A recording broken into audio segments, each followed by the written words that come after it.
ഇന്നത്തെ ലൈഫ് സ്റ്റൈലിൽ ഇത് പ്രായമായവർക്ക് ഉള്ള ഒരു അസുഖമല്ല, ചെറുപ്പക്കാർക്കും ധാരാളമായി ഒരു ഹൈപ്പർ ടെൻഷൻ കാണുന്നുണ്ട്. എന്നാൽ ഈ മോഡിഫയബിൾ ബ്ലഡ് പ്രഷർ തീർച്ചയായിട്ടും നിങ്ങൾ ശ്രദ്ധിക്കുകയാണെങ്കിൽ നിങ്ങൾക്കൊരു പക്ഷേ മരുന്നില്ലാതെ മുന്നോട്ട് പോകാൻ കഴിയും. നിങ്ങൾക്ക് ഈ ഒരു ഹൈപ്പർ ടെൻഷൻ മരുന്ന് കഴിക്കുന്നവർക്കും അഥവാ ചെറിയ രീതിയിൽ ഹൈപ്പർ ടെൻഷനുള്ള ഒരു ഗ്രൂപ്പ് ഓഫ് വ്യക്തികൾ മരുന്ന് കഴിക്കാതെ ഇതിനെ മാനേജ് ചെയ്യണം എന്ന് ആഗ്രഹിക്കുന്നവർക്കും വേണ്ടിയിട്ടുള്ളതാണ് ഈ വീഡിയോ.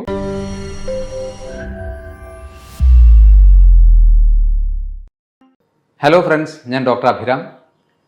ഏകദേശം ഒരു 30 വർഷം മുന്നേയൊക്കെ ഒരു 60 വയസ്സിന് മുകളിൽ പ്രായമുള്ളവർക്ക് കണ്ടിരുന്ന പല അസുഖങ്ങളും, അതിൽ കൂടുതലും ലൈഫ് സ്റ്റൈൽ അസുഖങ്ങളെന്ന് പറയാം.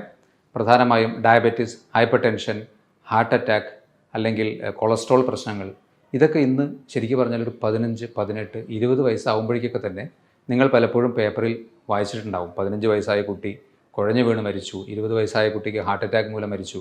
ഇതൊക്കെ ഇന്ന് വളരെ കോമൺ ആണ്. പ്രധാന കാരണം നമ്മുടെ ലൈഫ് സ്റ്റൈലിലുള്ള ചേഞ്ചസ് തന്നെയാണ്. ലോകത്തിൽ ഏകദേശം ഒരുപക്ഷെ എല്ലാ ഗ്രൂപ്പിനെയും കണക്കാക്കുകയാണെങ്കിൽ 30% പേരെ ബാധിക്കുന്ന ഒരു പ്രധാന അസുഖമാണ് ഹൈപ്പർ ടെൻഷൻ. നിങ്ങൾക്ക് ഈ ഒരു ഹൈപ്പർ ടെൻഷൻ മരുന്ന് കഴിക്കുന്നവർക്കും അഥവാ ചെറിയ രീതിയിൽ ഹൈപ്പർ ടെൻഷനുള്ള ഒരു ഗ്രൂപ്പ് ഓഫ് വ്യക്തികൾ മരുന്ന് കഴിക്കാതെ ഇതിനെ മാനേജ് ചെയ്യണം എന്ന് ആഗ്രഹിക്കുന്നവർക്കും വേണ്ടിയിട്ടുള്ളതാണ് ഈ വീഡിയോ. ശരിയായ രീതിയിൽ നിങ്ങൾ നിങ്ങളുടെ ലൈഫ് സ്റ്റൈലിൽ കുറച്ച് ചേഞ്ചസ് വരുത്തുകയും നിങ്ങളുടെ ഭക്ഷണക്രമങ്ങൾ ക്രമീകരിക്കുകയും ചെയ്യുകയാണെങ്കിൽ ഒരുപക്ഷെ ഒരു 30 മില്ലിമീറ്റർ വരെ നിങ്ങൾക്ക് അധികമായി നിൽക്കുന്ന ആ ബ്ലഡ് പ്രഷറിനെ നമുക്ക് കുറയ്ക്കാൻ കഴിയും. ഇന്നത്തെ ലൈഫ് സ്റ്റൈലിൽ ഇത് പ്രായമായവർക്ക് ഉള്ള ഒരു അസുഖമല്ല, ചെറുപ്പക്കാർക്കും ധാരാളമായി ഒരു ഹൈപ്പർ ടെൻഷൻ കാണുന്നുണ്ട്. 2 തരത്തിലാണ് നമുക്ക് ഈ ഒരു ഹൈപ്പർ ടെൻഷനെ പ്രാഥമികമായി ഡിഫൈൻ ചെയ്യാൻ പറ്റുന്നത്. ഒന്ന് പ്രൈമറി ഹൈപ്പർ ടെൻഷൻ അല്ലെങ്കിൽ എസെൻഷ്യൽ ഹൈപ്പർ ടെൻഷൻ എന്ന് പറയും. നമ്മുടെ ജീവിതത്തിൻ്റെ ഏതെങ്കിലും ഒരു ഘട്ടത്തിൽ പലതരം ഫാക്ടേഴ്സിനെ കൊണ്ട് ഇത് ഒഴിവാക്കാൻ പറ്റാത്ത ഒരു കാര്യമാണ്. ഏജ് റിലേറ്റഡ് ആയിട്ടൊക്കെ സാധാരണ ഏവർക്കും വരാവുന്ന ചെറിയൊരു പ്രഷർ വേരിയേഷൻ, ഇതാണ് പ്രൈമറി ഹൈപ്പർ ടെൻഷൻ അല്ലെങ്കിൽ എസെൻഷ്യൽ ഹൈപ്പർ ടെൻഷൻ. ഇനി സെക്കൻഡറി ഹൈപ്പർ ടെൻഷൻ എന്നുള്ളത് പെട്ടെന്ന് ഡെവലപ്പ് ചെയ്യുന്ന ഒരു ടൈപ്പ് ഓഫ് ബ്ലഡ് പ്രഷറാണ്, അധികമായ ബ്ലഡ് പ്രഷറാണ്. ഇത് മറ്റ് പല കോ എക്സിസ്റ്റിംഗ് അല്ലെങ്കിൽ ആ വ്യക്തിയിൽ തന്നെ മറ്റ് അസുഖങ്ങൾ നിൽക്കുമ്പോൾ വരാവുന്ന ഒരു പ്രശ്നമാണ്. ഉദാഹരണത്തിന് ഡയബറ്റീസ് ഒരു പ്രശ്നമാവാം, നിങ്ങളുടെ ആന്തരിക അവയവങ്ങൾക്കുള്ള ചില ട്യൂമേഴ്സ്, പ്രത്യേകിച്ച് അഡ്രിനൽ ഗ്ലാൻസിനുള്ള ട്യൂമേഴ്സ് പോലെയുള്ള അസുഖങ്ങൾ ഒരു കാരണമാവാം, നിങ്ങൾ ചില ആൻറ്റി ഡിപ്രസൻസോ അല്ലെങ്കിൽ ഉത്തേജക മരുന്നുകളോ ഒക്കെ കഴിക്കുന്നുണ്ടെങ്കിൽ അതൊരു കാരണമാവാം. അതുപോലെ തന്നെ നിങ്ങളുടെ ശ്വാസകോശങ്ങൾക്കുള്ള പ്രശ്നമോ പെയിൻ കില്ലേഴ്സ് കഴിക്കുന്ന ശീലമോ മറ്റ് ഡീജനറേറ്റീവ് അസുഖങ്ങൾ, അതായത് നെർവ് റിലേറ്റഡ് ആയിട്ടുള്ള പ്രശ്നങ്ങളോ അല്ലെങ്കിൽ ഹാർട്ട് റിലേറ്റഡ് ആയിട്ടുള്ള ഡീജനറേറ്റീവ് പ്രശ്നങ്ങൾ ഉണ്ടെങ്കിലൊക്കെ തന്നെ പെട്ടെന്ന് നിങ്ങൾക്ക് ഒരു ഹൈപ്പർ ടെൻഷൻ ഡെവലപ്പ് ചെയ്യാനുള്ള സാധ്യതയുണ്ട്. ഇതാണ് സെക്കൻഡറി ഹൈപ്പർ ടെൻഷൻ. ഇതിൽ തന്നെ ചിലത് മോഡിഫയബിൾ ആണ്, അതായത് നമുക്ക് ചില മാർഗങ്ങൾ ഒന്ന് ശ്രദ്ധിച്ചു കഴിഞ്ഞാൽ നിങ്ങൾക്ക് നല്ലതുപോലെ നിങ്ങളുടെ ബ്ലഡ് പ്രഷറിനെ, കൂടി നിൽക്കുന്ന ബ്ലഡ് പ്രഷറിനെ കുറയ്ക്കാൻ കഴിയും. ആ ഒരു ഗ്രൂപ്പിനെ പറ്റിയാണ് ഞാൻ കൂടുതൽ സ്ട്രെസ് ചെയ്ത് ഇന്ന് പറയുന്നത്. എന്നാൽ വേറൊരു ഗ്രൂപ്പ് നോൺ മോഡിഫയബിൾ ആണ്. പ്രത്യേകിച്ച് ഏജ് റിലേറ്റഡ് ആയിട്ടുള്ള ഒരു ഹൈപ്പർ ടെൻഷൻ ആണെങ്കിലോ അല്ലെങ്കിൽ ജെനറ്റിക് പ്രിഡിസ്പോസിഷൻ, നിങ്ങൾക്ക് ഫാമിലിയിൽ അത്രയും ഒരു ടെൻഡൻസി ഉള്ള ഒരു വ്യക്തിയാണെങ്കിൽ അതിലൊക്കെ നമുക്ക് വ്യത്യാസം വരുത്താവുന്നതിന് ഒരു പരിധിയുണ്ട്. എന്നാൽ ഈ മോഡിഫയബിൾ ബ്ലഡ് പ്രഷർ തീർച്ചയായിട്ടും നിങ്ങൾ ശ്രദ്ധിക്കുകയാണെങ്കിൽ നിങ്ങൾക്കൊരു പക്ഷേ മരുന്നില്ലാതെ മുന്നോട്ട് പോകാൻ കഴിയും. ഒരു കാര്യം ആദ്യമേ പറയട്ടെ, നിങ്ങൾ ഓൾറെഡി ഹൈപ്പർ ടെൻഷന് വേണ്ടി മെഡിസിൻസ് കഴിച്ചുകൊണ്ടിരിക്കുന്ന ഒരു വ്യക്തിയാണെങ്കിൽ ഈ പറയുന്ന മാർഗ്ഗങ്ങൾ നിങ്ങൾ സ്വീകരിക്കാൻ തയ്യാറാണെങ്കിൽ, ശ്രമിച്ചു നോക്കുന്നുണ്ടെങ്കിൽ തീർച്ചയായും ഡോക്ടറുടെ നിർദ്ദേശത്തോടെ കൃത്യമായ മോണിറ്ററിങ്ങിലൂടെ വേണം ആ മരുന്ന് കുറയ്ക്കാനോ അല്ലെങ്കിൽ അതുപോലെയുള്ള കാര്യങ്ങളിലേക്ക് നീങ്ങാനോ. അത് തീർച്ചയായും ശ്രദ്ധിക്കണം. അല്ലാതെ നിങ്ങളുടെ ഇഷ്ടപ്രകാരം അത് നിർത്താൻ പാടില്ല. ഈ പറയുന്ന കാര്യങ്ങൾ കൃത്യമായി ചെയ്തു നോക്കുക. അതിൽ നിന്ന് നിങ്ങൾക്ക് തീർച്ചയായും കുറവ് കിട്ടും, അതുറപ്പാണ്. ആ കുറവ് കിട്ടുന്നതിനനുസരിച്ചിട്ട് ഡോക്ടറുടെ നിർദ്ദേശപ്രകാരം ബാക്കി പ്രൊസീജിയേഴ്സിലേക്ക് പോകാം. ഓക്കെ, ഈ മോഡിഫയബിൾ ഫാക്ടേഴ്സ്, ബ്ലഡ് പ്രഷറിനെ നിയന്ത്രിക്കാനുള്ള മോഡിഫയബിൾ ഫാക്ടേഴ്സിനെ പരിശോധിക്കുകയാണെങ്കിൽ ഏറ്റവും കോമൺ ആയിട്ട് നിങ്ങൾക്ക് എല്ലാവർക്കും അറിയുന്ന കാര്യം തന്നെയാണ് അമിതമായ ഉപ്പിൻ്റെ ഉപയോഗം. അതുപോലെ തന്നെ പൊട്ടാസ്യത്തിൻ്റെ കുറവ് ഇൻടേക്കും. ഇത് രണ്ടും പ്രധാന കാരണങ്ങളാണ്. ഇനി നിങ്ങൾക്ക് അധികമായി സ്ട്രെസ്സുള്ളൊരു വ്യക്തിയാണെങ്കിൽ, നിങ്ങൾക്ക് അമിത ഭാരമുണ്ടെങ്കിൽ, നിങ്ങൾ ആൽക്കഹോൾ അല്ലെങ്കിൽ സ്മോക്കിംഗ് അത്തരത്തിലുള്ള അഡിക്ഷൻസ് ഉള്ളൊരു വ്യക്തിയാണെങ്കിൽ, നിങ്ങൾ അമിതമായി മരുന്നുകൾ ഉപയോഗിക്കുന്ന ഒരു വ്യക്തിയാണെങ്കിൽ, അതുപോലെ ലാക്ക് ഓഫ് എക്സസൈസ് പ്രധാന കാരണമാണ്. നിങ്ങൾ ശരിക്കും പറഞ്ഞാൽ ഏതൊരവസരത്തിലും കുറച്ചെങ്കിലും നിങ്ങൾക്കൊരു സമയം കിട്ടുമ്പോൾ ഒരു മൂവ് അറൗണ്ട് ചെയ്യാൻ പറ്റുമെങ്കിൽ എപ്പോഴും അത് ചെയ്തുകൊണ്ടിരിക്കുക. ഇപ്പോൾ പറയപ്പെടുന്നത് sitting is the current smoking എന്നുള്ളതാണ്. അധിക നേരം ഇരിക്കുന്നത് ഒരു പക്ഷേ സ്മോക്കിങ്ങിനേക്കാൾ കൂടുതൽ നിങ്ങൾക്ക് ദോഷം ചെയ്യുന്നു. ഇത് പലരും ആലോചിക്കാത്തൊരു കാര്യമാണ്. എല്ലാവരും റിലാക്സ്ഡ് ആയിട്ട് വീട്ടിൽ നിന്ന് നേരെ വണ്ടികളിൽ കയറുന്നു, ഓഫീസിൽ നിന്നും വീണ്ടും ചെയറിലിരിക്കുന്നു. ഈ ഒരു മോഡ് തീർച്ചയായിട്ടും മാറ്റണം. നിങ്ങൾക്ക് ഒരു 5-10 മിനിറ്റ് കിട്ടുമ്പോൾ കുറച്ചെങ്കിലും എഴുന്നേറ്റ് നടക്കാൻ നിങ്ങൾ തീർച്ചയായിട്ടും ശ്രദ്ധിക്കുക. ഇതൊക്കെയാണ് മോഡിഫയബിൾ അല്ലെങ്കിൽ നിങ്ങൾക്ക് വ്യത്യാസങ്ങൾ വരുത്തി ബ്ലഡ് പ്രഷർ കുറയ്ക്കാൻ സഹായിക്കുന്ന ഘടകങ്ങൾ. ഇനി അതിൻ്റെ ഡീറ്റെയിൽസിലേക്ക് പോകാം. എങ്ങനെ നിങ്ങൾക്ക് നിങ്ങളുടെ ബ്ലഡ് പ്രഷർ ഒരു 30 മില്ലിമീറ്റർ വരെ കുറയ്ക്കാൻ സഹായിക്കുമെന്ന് നോക്കാം. പ്രധാനമായി ഏതൊരു വ്യക്തിയും പ്രഷർ കൂടിയെന്നറിഞ്ഞാൽ ആദ്യം ചെയ്യുന്നത് ഉപ്പ് കുറയ്ക്കണം എന്നുള്ള ഒരു ചിന്ത മനസ്സിലേക്ക് വരുന്നു. ഡോക്ടറും അത് തന്നെ പറയുന്നു. ശരി തന്നെയാണ്. എന്നാൽ ആവറേജ് ഒരു വ്യക്തിക്ക് വേണ്ട സോഡിയത്തിൻ്റെ അളവ് ഏകദേശം 2 മുതൽ 2.5 ഗ്രാം വരെയാണ്. എന്നാൽ ഒരു ആവറേജ് ഇന്ത്യൻ കഴിക്കുന്ന സ്റ്റാറ്റിസ്റ്റിക്സ് പ്രകാരം കണ്ടുപിടിക്കപ്പെട്ടിട്ടുള്ളത് 8 മുതൽ 12 ഗ്രാം വരെ ഉപ്പാണ്. ഒന്ന് ആലോചിച്ച് നോക്കൂ, ഏകദേശം 4-5 ഇരട്ടിയാണ് നമ്മൾ കഴിക്കുന്നത്. അപ്പോൾ എല്ലാവരും വിചാരിക്കും, ഞാൻ ഡോക്ടർ പറഞ്ഞതുപോലെ കറികളെല്ലാം ഉപ്പ് കുറച്ചിട്ടുണ്ടല്ലോ, അല്ലെങ്കിൽ ഉപ്പ് ഉൾപ്പെട്ട ഡയറക്റ്റായിട്ടുള്ള മറ്റ് സ്നാക്സ് ഒന്നും കഴിക്കുന്നില്ലല്ലോ. ശരിയായിരിക്കാം. പക്ഷേ നിങ്ങൾ അറിയാതെ നിങ്ങളുടെ ശരീരത്തിനുള്ളിൽ ചെല്ലുന്ന ഉപ്പിൻ്റെ ചില സോഴ്സസ് ഞാൻ പറയാം. ഫോർ എക്സാമ്പിൾ, നിങ്ങൾ ഹൈപ്പർ ടെൻഷൻ മാത്രമേ ഉള്ളൂ, ഡയബറ്റീസ് ഇല്ലാത്തൊരു വ്യക്തിയാണെന്ന് വിചാരിക്കുക. നിങ്ങൾക്ക് തീർച്ചയായിട്ടും ബ്രെഡ് കഴിക്കാമല്ലോ.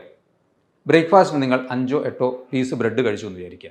അതുപോലെ തന്നെ മറ്റൊരു അവസരത്തിൽ സ്നാക്സ് ആയിട്ട് ബിസ്ക്കറ്റോ അല്ലെങ്കിൽ പാക്കറ്റിൽ ഉൾപ്പെട്ട വലിയ ഉപ്പില്ല എന്ന് തോന്നുന്ന എന്തെങ്കിലും ഒരു സ്നാക്സ് നിങ്ങൾ കഴിച്ചു എന്ന് വിചാരിക്കുക.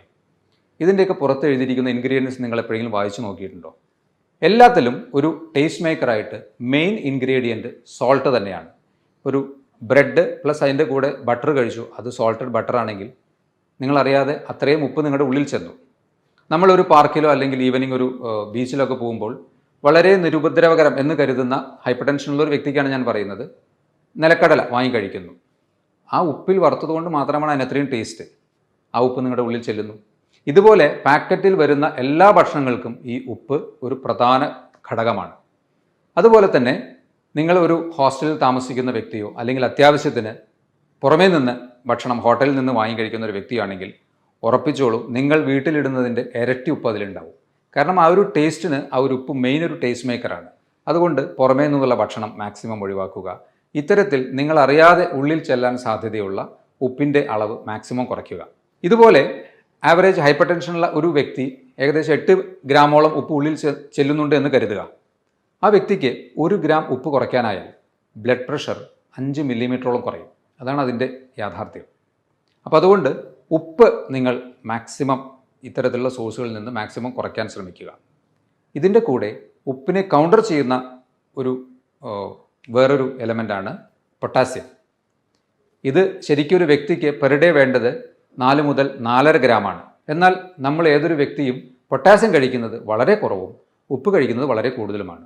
പൊട്ടാസ്യത്തിൻ്റെ മാക്സിമം ഇൻടേക്ക് ഒരു ആവറേജ് സ്റ്റാറ്റിസ്റ്റിക്സിൽ 1-2 ഗ്രാമാണ്. അപ്പോൾ നിങ്ങൾ പൊട്ടാസ്യത്തിൻ്റെ അളവ് കൂട്ടുക. അതിന് ഏറ്റവും സിംപിളസ്റ്റ് ആയിട്ടുള്ള ഒരു സോഴ്സ് നേന്ത്രപ്പഴം കഴിക്കുക എന്നുള്ളതാണ്. അത് മാത്രം കഴിച്ചാൽ തന്നെ 1-2 നേന്ത്രപ്പഴം, ഒരു മീഡിയം സൈസ് നേന്ത്രപ്പഴം നിങ്ങൾ കഴിക്കുകയാണെങ്കിൽ 420 മില്ലിഗ്രാമോളം പൊട്ടാസ്യം അതിൽ നിന്ന് നിങ്ങൾക്ക് കിട്ടും. 1-2 നേന്ത്രപ്പഴം കഴിക്കാൻ പറ്റിയാൽ അതിൽ തന്നെ ഈ ഉപ്പിൻ്റെ എഫക്റ്റിനെ കൗണ്ടർ ചെയ്യാനുള്ള പൊട്ടാസ്യം നമുക്കായി. അങ്ങനെ ചെയ്യുകയാണെങ്കിൽ നിങ്ങൾക്ക് വീണ്ടും 4-5 മില്ലിമീറ്റർ മെർക്കുറി ഓഫ് പ്രഷർ കുറയ്ക്കാൻ കഴിയും. പൊട്ടാസ്യം ഉള്ളിൽ ചെല്ലാനുള്ള ഒരു മാർഗ്ഗം ഞാൻ പറഞ്ഞു. ഇനി നിങ്ങൾക്ക് ഉപ്പ് കൂടിയേ തീരൂ അല്ലെങ്കിൽ അതിൻ്റെ ഒരു ടേസ്റ്റ് അത്യാവശ്യമാണെന്ന് തോന്നുകയാണെങ്കിൽ മറ്റ് ശാരീരിക പ്രശ്നങ്ങളും ഒന്നുമില്ലാത്തൊരു വ്യക്തിയാണെങ്കിൽ, അതായത് നിങ്ങളുടെ കിഡ്നിക്കൊന്നും പ്രത്യേകിച്ച് എക്സ്ട്രാ പ്രശ്നമൊന്നുമില്ലെങ്കിൽ നിങ്ങൾക്ക് ഇന്ദുപ്പ് മോഡറേറ്റ് ആയിട്ടുള്ള അളവിൽ ഉപയോഗിക്കാവുന്നതാണ്. ഇന്ദുപ്പ് പൊട്ടാസ്യം ക്ലോറൈഡാണ്. അതൊരു മോഡറേറ്റ് ആയിട്ടുള്ള ലെവലിൽ നിങ്ങൾക്ക് ഇന്ദുപ്പ് ഈ സോഡിയം ക്ലോറൈഡിന് പകരം സബ്സ്റ്റിറ്റ്യൂട്ട് ചെയ്യാം. അപ്പോൾ ആ ഉപ്പിൻ്റെ ടേസ്റ്റ് അത്യാവശ്യം കിട്ടുകയും ചെയ്യും. അതുപോലെ സോഡിയത്തിൻ്റെ സൈഡ് എഫക്ട്സ് അല്ലെങ്കിൽ ബാഡ് എഫക്ട്സ് ഉണ്ടാവുകയുമില്ല. പക്ഷേ നിങ്ങൾ ഓർമ്മിക്കണം, മറ്റ് അസുഖങ്ങളും ഒന്നും ഇല്ലാത്തൊരു വ്യക്തിക്ക് മാത്രമേ അത് ഉപയോഗിക്കാൻ പാടുള്ളൂ. ഇനി ഹൈപ്പർ ടെൻഷന് ഇന്ന് ഏറ്റവും പ്രചാരത്തിലുള്ള ഒരു ഡയറ്റാണ് ഡാഷ് ഡയറ്റ് എന്നുള്ളത്. ഡാഷ് ഡയറ്റ് എന്നാൽ dietary approach to stop hypertension എന്നുള്ളതാണ്. ഈ ഡയറ്റിൽ വളരെ സിമ്പിളായിട്ടുള്ള നിങ്ങൾക്ക് ചെയ്യാവുന്ന കാര്യങ്ങളാണ്: ഫൈബർ കൂടിയ ഭക്ഷണങ്ങൾ കൂടുതൽ ഉൾപ്പെടുത്തുക, നാരുകൾ അടങ്ങിയ ഭക്ഷണങ്ങൾ കൂടുതൽ ഉൾപ്പെടുത്തുക, ഫ്രൂട്ട്സ് ആൻഡ് വെജിറ്റബിൾസ് കൂടുതൽ ഉൾപ്പെടുത്തുക, അനിമൽ പ്രോട്ടീൻ മാക്സിമം കുറയ്ക്കുക, പ്രത്യേകിച്ച് ഫ്രൈഡ് പ്രോട്ടീൻ. ലീൻ പ്രോട്ടീൻ പിന്നെയും കുറച്ച് ഓക്കെയാണ്, അതായത് ഗ്രിൽഡ് ആയിട്ടുള്ള പ്രോട്ടീൻ കുറച്ചും കൂടി ഓക്കെയാണ്. Fried protein, animal protein maximum avoid ചെയ്യുക. പ്ലാന്റ് പ്രോട്ടീൻ കൂടുതലായിട്ട് ഉൾപ്പെടുത്തുക. റെഗുലർ ആയിട്ടുള്ള എക്സസൈസ് ഉൾപ്പെടുത്തുക. അതുപോലെ തന്നെ കൃത്യമായ ഉറക്കം, സ്ട്രെസ്സ് കുറയ്ക്കാനുള്ള മാർഗ്ഗങ്ങൾ.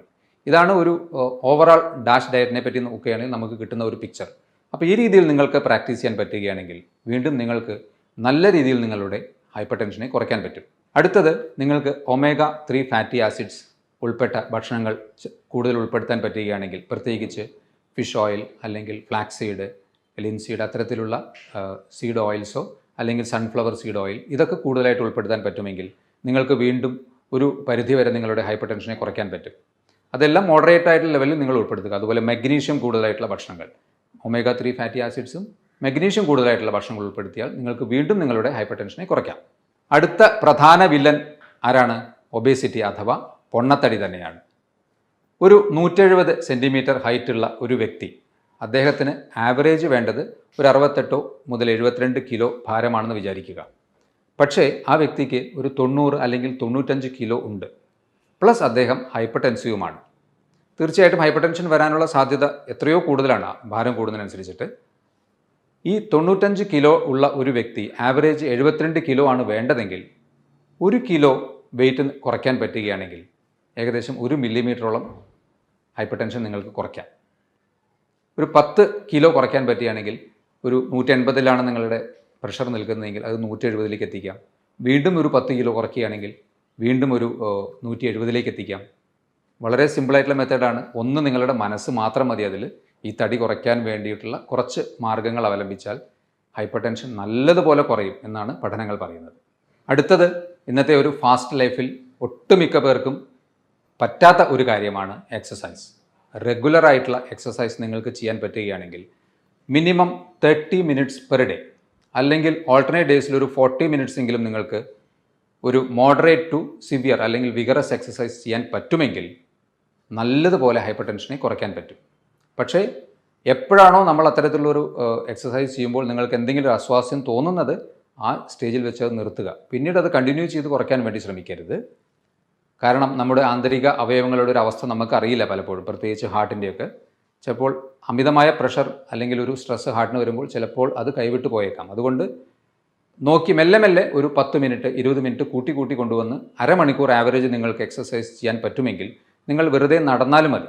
സിമ്പിളായിട്ടുള്ള നടത്തമോ അല്ലെങ്കിൽ മറ്റ് ജോഗിങ് പോലെയുള്ളതോ അല്ലെങ്കിൽ യോഗ പോലെയുള്ള പ്രാക്ടീസസോ, ഇതൊക്കെ നിങ്ങൾക്ക് പ്രാക്ടീസ് ചെയ്യാം. ആവറേജ് ഒരു 30 മിനിറ്റ്സ് നിങ്ങൾക്ക് ഇതിനു വേണ്ടി റെഗുലറായിട്ട് നീക്കി വയ്ക്കാൻ പറ്റുമെങ്കിൽ തീർച്ചയായും നിങ്ങളുടെ ബ്ലഡ് പ്രഷർ അധികമായി നിൽക്കുന്നത് നല്ലതുപോലെ കുറയും. കൃത്യമായ ഉറക്കം, എല്ലാ അവയവങ്ങൾക്കും ഒരു റിലാക്സേഷൻ ഇൻക്ലൂഡിങ് മൈൻഡിന് കിട്ടാൻ വേണ്ടി ആവറേജ് ഒരു 7 മുതൽ 8 മണിക്കൂർ കൃത്യമായിട്ടുള്ള ഉറക്കം നിങ്ങൾക്ക് കിട്ടണം. രാത്രി നിങ്ങൾക്ക് ഉറങ്ങാൻ കുറച്ച് സമയം കുറവുണ്ടെങ്കിൽ അത് പകൽ കുറച്ച് സമയമെങ്കിലും ഉറങ്ങി അതിനെ കോമ്പൻസേറ്റ് ചെയ്യുക. ആ കൃത്യമായ ഉറക്കം കിട്ടിയാലും ഹൈപ്പർ ടെൻഷൻ കുറയും. അഡിക്ഷൻസ് എന്തോ ആയിക്കോട്ടെ, ചായ, കാപ്പി, ആൽക്കഹോൾ, സ്മോക്കിംഗ്, ഏതൊന്നും നിങ്ങൾ ഒരു അഡിക്ഷൻ്റെ സ്റ്റേജിലേക്ക് പോയിട്ടുണ്ടെങ്കിൽ അതിനെ കംപ്ലീറ്റ് കട്ട് ചെയ്യുക. സംശയമേ വേണ്ട, നമുക്ക് നമ്മുടെ ഹെൽത്ത് തന്നെയാണ് പ്രധാനം, അല്ലാതെ ആ സ്മോക്കിങ്ങിലൂടെ കിട്ടുന്ന ഒരു ടേസ്റ്റ് അല്ല എന്ന് ഒരു ഓർമ്മ ഉണ്ടെങ്കിൽ തീർച്ചയായും ഇന്നു മുതൽ തന്നെ നിങ്ങൾ അഡിക്ഷൻസ് എന്തുണ്ടെങ്കിലും അത് കട്ട് ചെയ്യുക.